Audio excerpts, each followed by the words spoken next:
Welcome everybody. So what I want to do is just kind of create a quick little video on going over some key topics on what I believe you should know as we enter into the functions module. So as you can see here, I talk about the definition of a function, just kind of going over the basics of a function, then also going over the domain and range, evaluating expressions, operations of expressions, solving different types of equations, and solving and graphing inequalities. Now, this is obviously not the perfect, like, everything you need to know type video to prepare you for a functions, curriculum, but I feel like, going through these problems, will give you a good foundation for the types of problems and concepts that we're going to occur in our chapter. So let's go ahead and, look right into it as far as the definition of function. Remember, a function is just a relationship between two values, and usually those values we label either as the input or as the output, the independent variable, the dependent variable. And a lot of times especially when we're talking about points or on a table, we're using the x and y, where x represents the input and y is going to represent the output. So you can see here, to kind of do my basic example, what I decided to do was do a problem where it's just coordinate points, because we're going to be talking about functions a lot in this chapter, and that's functions as far as, we're going to be talking about equations and looking at graphs a lot. So therefore, I just wanted to kind of like take a step back and let's go back to something that we talked about functions when regarding points. So remember that each coordinate point here, every coordinate point has a x and a y coordinate. Right? So you can see here that the first term in all of these coordinate points is our x's and our second term is our y. Now, again, for it to be a function, every x has to have one unique y. So it has to uniquely map to one y. It can't go to more than one different y variables. So a couple different ways, we can do this is just kind of looking at this, we can kind of set this up in maybe a table format. And by looking at it in a table format, I'm just going to list all the x's that I have. 0, 3, -2. Oh, geez, what happened there? Let's zoom in a little bit more. And -3. Okay, then we look at what value is it mapping to. What is the relationship when the x value is, what is the relationship of the function when x is 0, then y is going to equal 1. Come on now, y is going to equal 1. What about when x is 3? Then y is equal to 5. When x equals 2, y is equal to 0. And when x equals -3, y is equal to -3. And again, this usually makes a little more sense when we have a function. We can see the relationship. We don't know the relationships. We just have, the only data we have is these coordinate points. But you can see that each and every one of these x values uniquely maps only to one y value. So therefore, this is a function. Okay, the next one, I'm just going to kind of follow the same process, and you can use mapping or you could use a table. A lot of times when we're learning about functions, we've done like, little circles with mapping and like mapping them over. But you'll see in this example here, I'm just going to kind of go coordinate point by coordinate point. So -1 to 2, 2 to 1, and 2 to -1. Okay, so what you can see here is 1 goes to 1, -1 goes to 2. But here's the issue. Here's where we don't have here's where we have a problem, because 2 maps to 1. But then, in the next coordinate point, 2 maps to -1. So therefore, 2 does not uniquely map to one y coordinate. So therefore, this is an example of not a function. And a lot of times what we'll see is like we'll use like the mapping kind of feature, and we'll say, all right, 2 goes to 1, but 2 goes to -1. So therefore, this is not a function. Okay, every x coordinate has to uniquely map to one y coordinate. And let's go ahead and look at the last one here. So we'll have an x and we'll have the y's.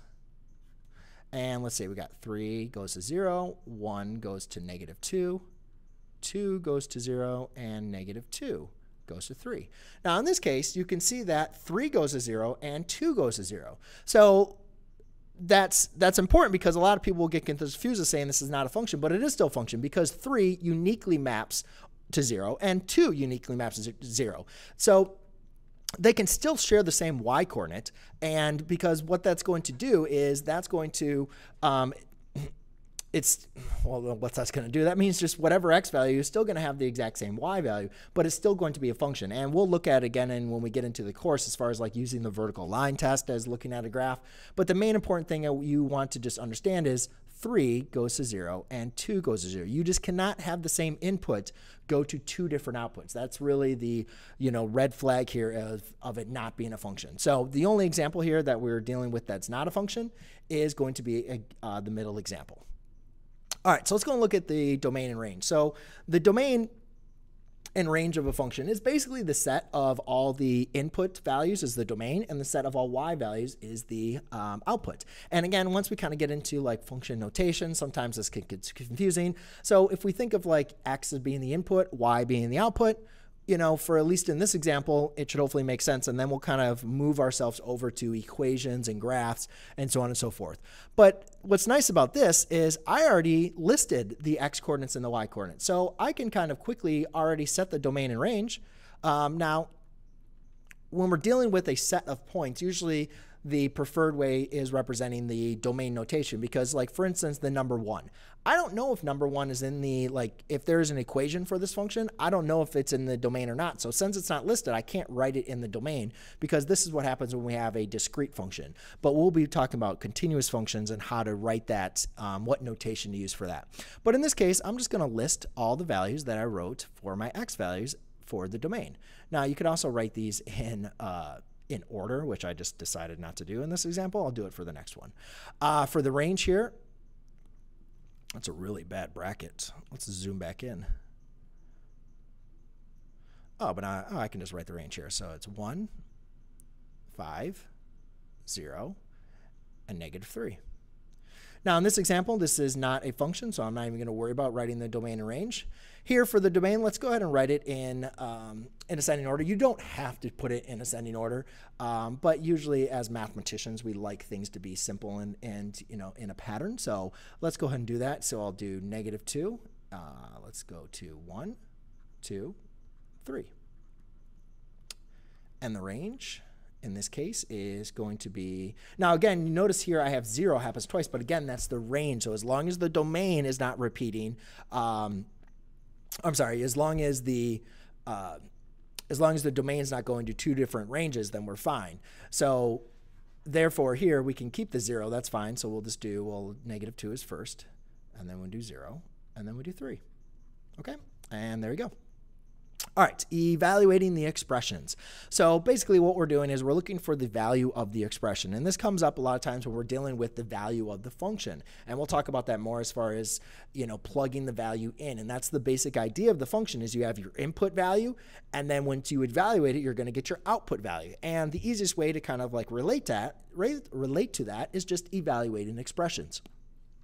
So the one thing I wanted to go over with you is when far as evaluating expressions, I prefer to use parentheses. And you can see a lot of these problems I'm using negatives. And the reason why is that's one of the biggest mistakes students make when they are evaluating either a function or an expression is they don't use parentheses and they make a mistake with a negative sign. And I'm guilty as everybody else. So that's why a lot of times I have to be very careful when I'm doing this. I also decided to do functions within functions. I'm sorry, an expression within an expression. So you can see here we have absolute value, then we have an expression inside. So what we need to apply is just remember to apply the order of operations. That's another big thing that students a lot of times they just kind of forget. We don't use it all the time, and then we'll just kind of forget it. So what I'm going to do is I am going to plug in my value. So you can see here I have a is equal to 2 and b is equal to -1. So that means wherever I see an a in the expression, I'm going to replace it with a 2. And wherever I see a b in the expression, I'm going to replace it with a -1.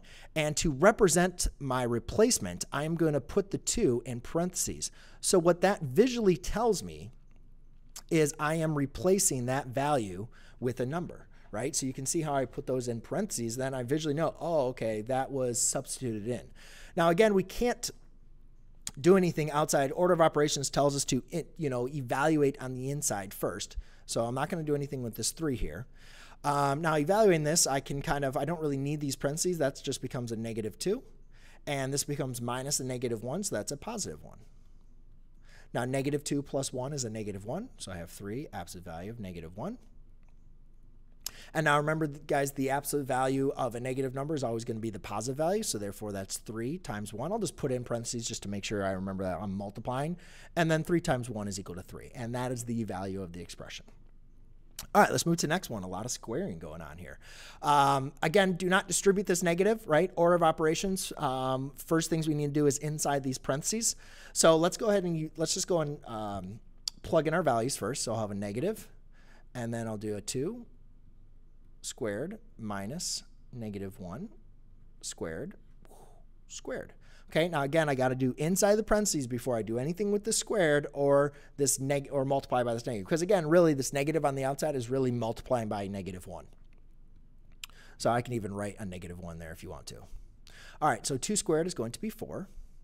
And now notice I can't subtract these here because I have to square, right? I have to square this term first before I can subtract the terms. So be very careful with that. Just make sure you're applying your powers before you're doing your addition or your subtraction or multiplication or really anything. So negative 1 squared, negative 1 times negative 1 is a positive 1. So therefore, this turns into negative 1 squared. Now again, I have to do inside the parentheses before I can square this, and before then I can do multiplication. So I have negative 1 times 4 minus 1 is going to be 3 squared. 3 squared is 9. So I'll just write that in there. Just have a little fun showing all my steps. Negative 1 times 9 is going to be negative 9. All right, last but not least here, I have the square root of a squared minus b squared. So again, same kind of thing. Let's go and put under the square root. Let's do a 2 minus negative 1 squared. Okay, and again, this is kind of really the same thing as I did over here. It's just under square. Oops, I forgot to put the square. So therefore, I have 2 squared, which is 4, and a negative 1 squared, which is going to be a positive 1. So again, then I have 4 minus 1 is going to be the square root of 3. Okay, so there you go, ladies and gentlemen. That is going to be the value of the expression. Again, just plugging in those values. And again, I think it's very important too, when you're plugging in those values, to make sure you're putting them in with parentheses. All right, moving on to the next one, which is going to be operations of expression. So we're going to add, subtract, and multiply. We will get into dividing, but we haven't really discussed that much dividing before pre-calculus, so I'll kind of save that for the curriculum. But the main important thing that tricks up some students is 1, distributive property, and then 2, like terms. So remember, when we are combining expressions, and this can be inside of a function or combining functions, we can only combine like terms. And remember, combining like terms basically means that you're going to have the same variable, which is going to have which is the same base as well as the same power, or the same exponents, as they may say.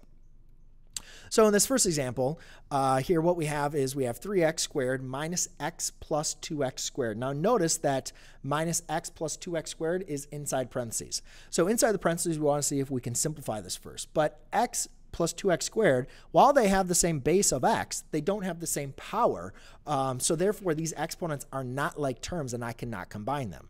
So then what I'm going to need to do is apply distributive property. By applying distributive property, I basically can remove the parentheses now because they're not serving a purpose. So I have 3x squared minus, or negative, that's really like a negative 1 times x, so that becomes just a negative x. And then I have a negative 1 times 2x squared, so that becomes a negative 2x squared. Now you can see that I have x squareds are like terms. Now you could either just combine like terms from here, or or if you want to just play around a little bit, you can just rewrite the expression. Just make sure when you're rewriting the expression, you keep the sign of the coefficient. A lot of times when students are doing that, they'll miss the sign of the coefficient, and then they'll get the answer wrong. So now you can see I have 3x squared minus 2x squared. The variable, or the exponent, remains the same when you're combining like terms. You're just going to be applying the operation to the coefficients, which here is 3 minus 2, so that's just going to be a 1. So I have a 1x squared minus x. Now you can leave that 1 there, or we can just delete it because really it's just 1 times x, which we don't really need. The other thing to remember is, again, these are not like terms, so we cannot combine them. All right, moving on to radicals. So radicals, it's kind of the same thing, because if you remember, any radical can really be just rewritten as an exponent with a rational power. So really what you're dealing with is the index, right, and the radicand. So when combining like terms, radicand would be the base of the exponent, and the index and the would be part of the rational power. So the main important thing when we're just looking at, we don't need to convert these to exponents. We can just look at this, make sure the index, which is the value of the root, square root, cube root, fourth root that you're taking. You see here, I'm taking only the square roots. And then also just make sure the radicand, the expression under the radical, is all the same. So you notice here, we only have two radicals that are exactly the same here. The square root of 2x, square root of 2x. This is square root of 3x, so it's not the same, so we can't combine it. Now again, we could put there's no 1 there, so we can think of that as like a 1. So I have a 1 times square root of 2x plus 3 times square root of 2x. Well, that's going to be 4 times square root of 2x plus 2 times square root of 3x. And again, just because they have square roots, we cannot combine the radicands, because if we were going to rewrite these as rational powers, so let's show you guys this real quick. 2x raised to the 1/2 plus 2 times 3x. So you can see that they have the same powers, but their bases are not the same. That's like saying, what's 4x plus, 2y? I mean, it doesn't matter, what the powers are. The bases are not the same variables. You can't combine them, right? So don't combine these. Don't try to combine these at all. This is going to be your simplified expression. All right, and the last one I just wanted to cover was a little bit of multiplying when you're combining like terms and then multiplying them. So just remember here is, again, we're going to be applying the distributive property. So I need to multiply this expression times here and this expression times there. So when we're multiplying with radicals, just like if we're multiplying with variables, we're going to multiply the coefficients and then multiply your square roots with your radicands. Or multiply the radicands as long as the index is the same, which in this case it is. So multiplying radicals, you got to make sure, again, that you have the same index, meaning square roots, cube roots, so on and so forth. So anyways, multiplying -4 times square root of x times 2 square root of 3x, that's become a -8. And I can multiply x times 3x is going to be a 3x squared. I'll close this radical just to make sure I don't add anything else in here. And then I have a -4 times square root of x times -1. Now, this one doesn't have a radical, so it's like, well, they're not like terms. Well, yes, there is no square root of x there, but I can still multiply the -1 times the -4 square root of x to give me a positive 4 square root of x. Okay, and you could think about that as being like x, this x to the 0 power. It's still there, but it's not going to be changing that expression. So now let's go ahead and see if we can simplify this here. I can take the square root of x squared. That's just going to be an x. So I have a -8 x. I can't do anything with the square root of 3 plus 4 square root of x. And again, just reiterating here, I don't have like terms. I can't combine these x's because this x is outside of the radical. This x is inside the radical. So we can't combine them. I can't combine this -4 with this -8, with this 4, because they're not like terms. They're not multiplied by the same type of expression or, exponent. So therefore, that is just going to be the simplified version. All right, it's not last but not least. Now we got to get into solving equations. So when solving the equations, what I did is we're not looking at, I decided to go for not just linear and quadratic, because hopefully at this stage in your course, you should be fairly familiar. And if not, that's fine. But you're going to get a lot of practice with solving linear and getting a lot of practice with solving linear and quadratics. But we don't really do as much solving, or at least as much practice with solving, with radicals, cubic, and rational expressions. So that's what I wanted to do here. So again, but the same processes, in solving, guys, apply. It doesn't matter really what type of function that we're dealing with. So in this example, I have 0 equals square root of 2x plus 8 minus 5. I need to solve the x. That means I need to isolate the x. That means I need to undo everything that's happening to this x. So you can see here, there's a lot that's going on. I have this x is being multiplied by 2. It's being added by 8. I'm taking the square root of the 2x plus 8, and then I'm subtracting a 5. So when we're solving for x, we've got to use our inverse operations as well as the reverse order of operations. So the first thing I need to do is I want to isolate the square root so I can undo it by squaring. So to isolate that, I'm going to add a 5. And I'm going to show every single step here. So I'm going to have a 5 equals the square root of 2x plus 8. Okay, now to undo the square root, I need to square. Now we got to be careful when we are when we're squaring both sides, we got to be careful to look for extraneous solutions. And I'll explain that's at the end. But what we're doing is we're basically providing their extra might be an extra solution when we solve for this. Now, because basically what we're doing is we're changing the power of the variable, and we'll talk more about this in the course. But just remember, squaring for right now, squaring the variables, you got to check. You got to make, whenever you square each both sides, make sure you go back and check your answer because it could be an extraneous solution. All right, so anyways, we have 5 squared, which is going to become 25, equals, now the square root of something squared is going to be 2x plus 8. Yeah. Now, this isn't too bad, guys. This is now a 2-step equation, right? So it's like, okay, I can handle that. So we subtract 8, and we get 17 equals 2x. Now we need to undo multiplying by 2, so I divide by 2. And I can't really simplify 17 over 2. I mean, I could use decimals if I wanted to, but we'll just leave that as 17 halves. So I have x equals 17 halves. Now, I was telling you about checking your answer here, making sure that that works. So let's just go ahead and plug it in real quick. So I have 2 times 17 halves plus 8 minus 5. Okay, let's just do a little work in our head just to make sure this works. 2 times 17 halves is going to be 17. 17 plus 8 is 25. Square root of 25 is 5. 5 minus 5 is 0. Okay, so that works. We're good. And we'll look at the graphical solutions here at the end, and you'll be able to kind of see what I'm talking about. All right, so for the next example here, now I have something that's raised to the 3rd power. And again, to isolate this x, here you see we're subtracting by 1. It's being raised to the 3rd power, and then also we're adding 8. So again, the first thing we're going to want to do is get rid of that 8. I want to isolate the cubed function, so therefore I can undo that power by taking the cube root. So I have negative 8 is going to equal x minus 1 cubed. Now to, again, undo the cube root or undo cubing, I'm going to take the cube root, so the index would be 3. Now remember, just because you're taking the root of a negative number, when it's an odd root, it's going to be a negative number. When it's an even root, it's not going to be a real solution. So the cube root, what negative number multiplied by itself 3 times gives you negative 8. So you can think of negative 2 times negative 2 times negative 2 gives you negative 8.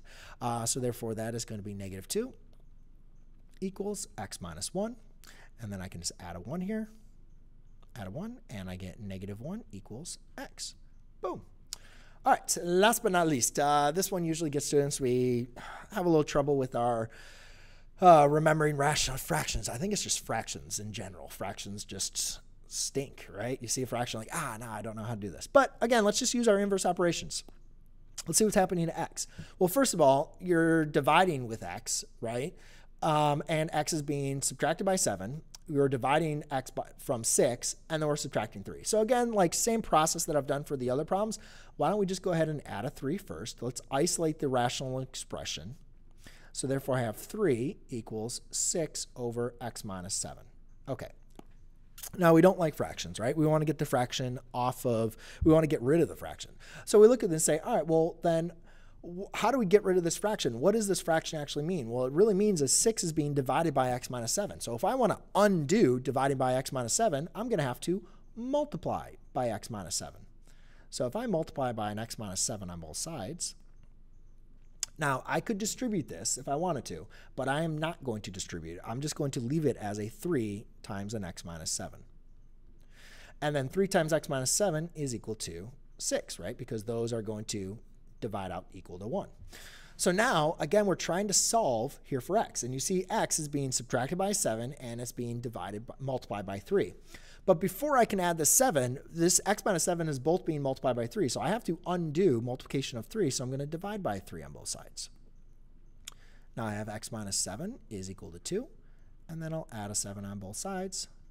And x is going to equal 9. All right, so I didn't really check this. Hopefully it will come up in my table. But let's go and take a look at these answers. Oops. Let's go and take a look at these solutions. So I had 17 halves, -1, and 9. So I think, I set up the link correctly. Let's just hope that, nope, that's supposed to be over here. There you go.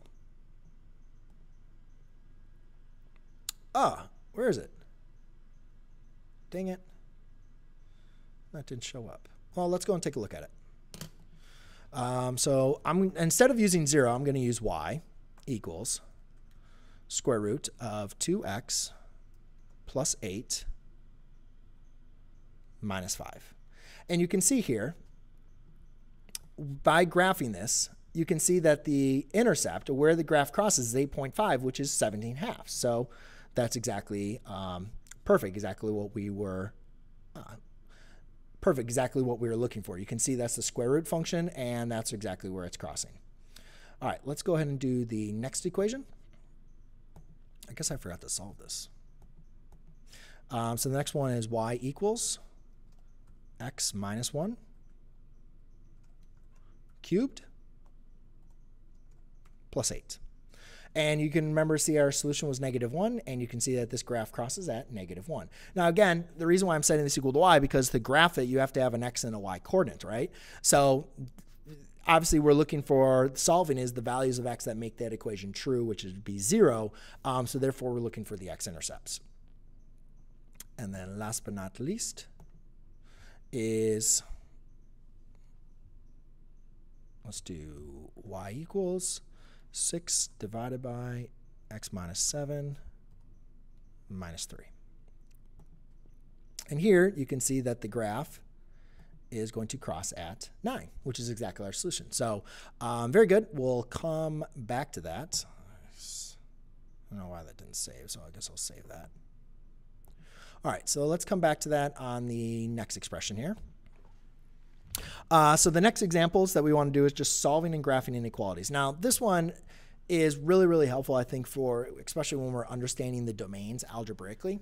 So in this case, there's a couple different ways that we can go about solving this problem, solve and graph the inequalities. The first thing we can do is just, if we want to solve for x, the easiest thing we could do is just add x to both sides.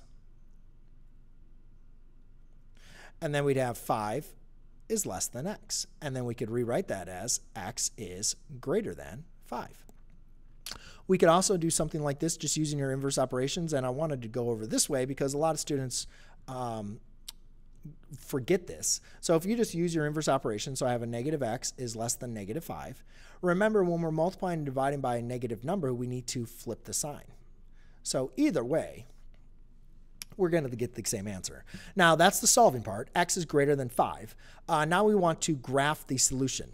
So again, if you think about this solution set, you think about, all right, x represents all the values that are greater than 5. Well, let's make 5 right in our middle. All the values that are greater than 5, let's put like a 6 here and like a 4 here. All values greater than 5 are going to be good to the right. Like as my numbers get larger and larger over to the right, it's going to be larger than 5. Notice it's greater than, not greater than or equal to. So when it's greater than, we're going to use the open circle. And then I'm just going to draw a line here to represent all the points. Because again, it's not like integers like 6 and 7 and 8. It could be 5.9. It could be 5.98, right? So we're going to use the shaded line to represent all of the values that are greater than 5. All right, so for the next one, here is now we have a quadratic. And we could, again, use our inverse operations here since we only have one x. So now I have x squared is greater than 4. Or x is greater than or equal to 4. Now we want to undo this, so we're going to take the square root of both sides. So we introduce the square root of both sides, and by doing that, I get x is going to be, now notice when I have x is going to be greater than or equal to 2. And then remember, when you introduce the square root, you have to include the plus and the minus. So the minus, though, is going to be the same thing as like multiply negative. It's actually going to flip the sign. And we'll look at the graph, and you'll see how that kind of makes sense. So x is going to be less than or equal to a negative 2. All right. And again, let's look at some values when we do this, because sometimes the easiest way to do this is just using test points to kind of like make sense of things. So let's make this point here 2, and this point negative 2. All right, so if I'm just going to go by what exactly I have up here, x is greater than 2, and you're like, okay, yeah, I believe you. X is greater than 2, so that means all values going to the right.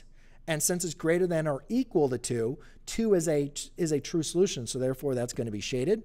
And then x is less than or equal to negative 2 is going to be all values that are less than negative 2, so that'd be points that are going to the left. And since it's equal to, it's going to go to the left. Now, we know that like 0 is in the middle, right? So what if I just did x is greater than 2, and x is greater or equal to -2? So that means 0 would have been a solution. So let's look at this. Let's plug 0 in there. If you plug 0 in for x, you get 0 squared minus 4.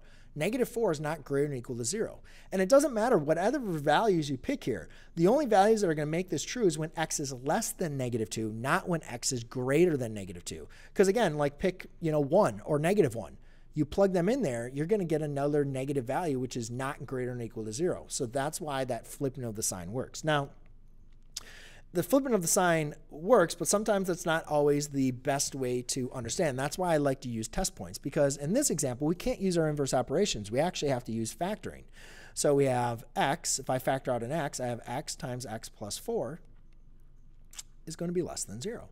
Now, are these both less than 0, or is one of them going to be flipped? Like, it kind of gets a little bit confusing here. So the best thing to do is, we know if we were to like think of this as equations, like if I was just going to write this as an equation, x times x plus 4. I hate my 4s when it does that. Then if I was to solve this, I would know x is equal to 0 and x is equal to -4. Right? So those are at least the values where we need to determine. And that's going to be the same thing for an inequality. So what I'll do is I'll graph this inequality, or I'll graph the number line. Sorry, I'm probably above. And let's go at 0 will be here. And then we'll put a -4 here. Okay? Now, let's just go and plug in some values. Let's pick some values that we feel would work or not work. So let's do 1. Why don't we test -1? And why don't we test -5? Okay, now again, if it's true, that's going to be where the shading is going to be. And if it's false, that's where it's not going to be. So let's plug in -5. If I plug in -5 here, I get -5 plus 4 is -1. -1 times -5 is going to be a positive 5. 5 is less than 0. That is not true. Now let's go and plug in -1. -1 plus 4 is 3. 3 times -1 is -3. -3 is less than 0, so that's good. And then here I have, let's plug in 1. So 1 plus 4 is 5. 5 times 1 is 5. 5 is not less than 0, so that doesn't work. So what you can see here is my inequality is going to be x is less than 0, but x is going to be greater than -4. So as we're flipping this x equals 4 is actually going to be flipping the sign. So now, remember, this is greater than and a less than, so it's not greater than equal to or less than or equal to. So therefore, I'm going to use the open circles, and then they're going to be shaded in between them. Because when we're shading this inequality, we're only looking for the values of the inequality that makes it true for both of them. So even though 1 makes this inequality true, it doesn't make that inequality true. So our solution is only going to be where it's true for both of them. Now, as far as the graph goes, let's see if I save this one correctly. No, I did not. All right, so let's try that again. So let's go ahead and save that. What was that? So let's go and graph that just to make sure the graph looks right. 5 minus x is less than 0. And you can see here now, this is on an xy plane, and we're only graphing on the x plane. But you can see it's all values of 5 greater than 5. So it's all values going to the right. And they used a dashed line because they're on an xy plane. But we're going to use the open circle. So very good. All right, let's go into the next one, which was x squared minus 4. X squared minus 4, and what was it? Greater than or equal to. Okay, so here, again, you can see that this graph, it fits, right? We have solid points, and then it's going to be values going outside to the left and right. And again, we can just, we can verify this just by using test points. All right, and then last but not least here, we have x squared plus 4x is less than 0.